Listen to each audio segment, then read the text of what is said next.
Paano mo pinaghahandaan ang muling pagbabalik ng Panginoon? Mapayapang araw ng Miyerkules sa unang linggo ng Kwaresma. Dakilain ng Diyos nating mga bagin na hindi nagsasawang magbigay sa atin ng pagkakataong baguhin ang sarili, pagsisihan ng kasalanan, at manumbalik sa kanyang walang hanggang pagmamahal. Hindi siya nagsasawang maghintay sa ating pagbabalik loob.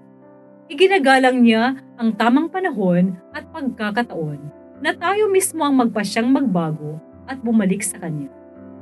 Ito po ay Sister Lines ng Daughters of St. Paul. Pakinggan na natin ang pahayag ng Panginoong Hesus na masamang lahi ang lahing ito dahil humihingi ng palatandaan sa ating mabuting balik.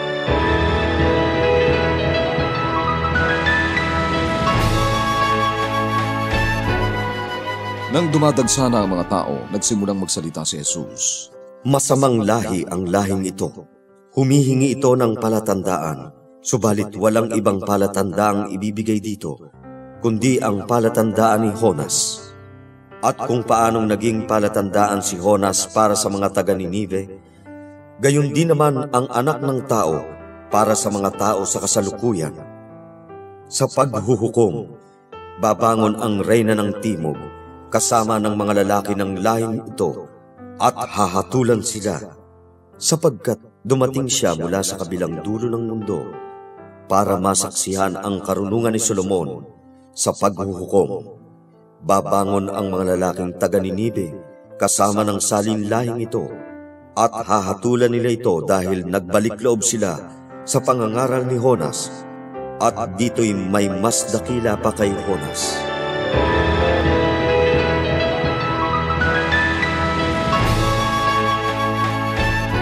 Ang pagbabalik ng ating Panginoong Hesus ay matagal nang hinihintay. Marami ang nagsasabi na ang mga nangyayari ngayon ay bahagi na ng end time. Pero, ano nga ba ang pagbabalik ng ating Panginoong Hesus? Nasusulat na ito ay mangyayari, pero ang anak mismo ng Diyos hindi nababatid kung kailan ito magaganap.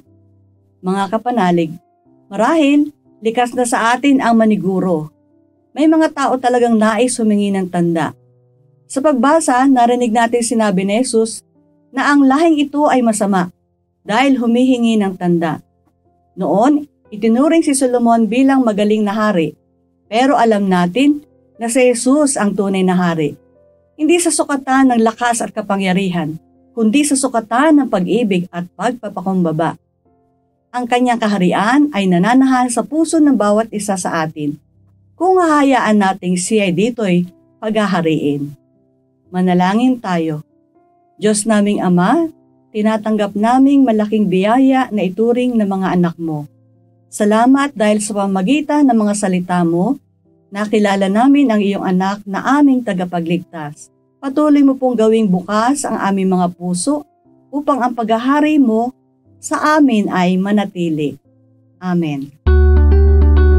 Mga kapanalig, support Pauline's online ministry. Subscribe, like, and follow us on Facebook, YouTube, Instagram, Twitter, TikTok, Spotify, Google, and Apple Podcast. Maraming salamat po. At sa lahat na nag-message sa amin na humihingi ng panalangin para sa iba't ibang intensyon. Asahan po ninyong kasama niyo kami sa pagdarasal na ipagkaloob ng Diyos ang inyong mga kahilingan. Ito po muli si Sister Lines ng Daughters of St. Paul na nagpapaalalang walang hanggang pag-ibig ng Diyos ating panaligan, nananatiling matapat at hindi nagmamaliw magpakailanman. We are here to provide a new way of communicating and proclaiming the gospel.